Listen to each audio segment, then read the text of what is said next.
Hi, in this video today I'm going to show you how you can record first and second place on a Casio stopwatch. This is useful, for example, if somebody's running a race and you want to have the time of the first person and the time of the second person.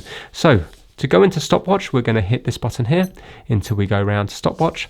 And let's say the race begins now and the first person crosses the line now. You're going to hit this top left button and then the second person finishes now.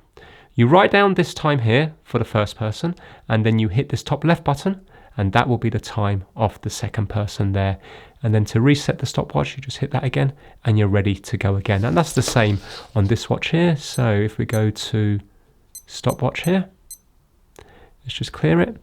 So the race starts now and the first person crosses the line now, followed by the second person. So you write down that for the first person and then hit this for the second person, and that's the second person's time. Nice and straightforward. Thanks for watching.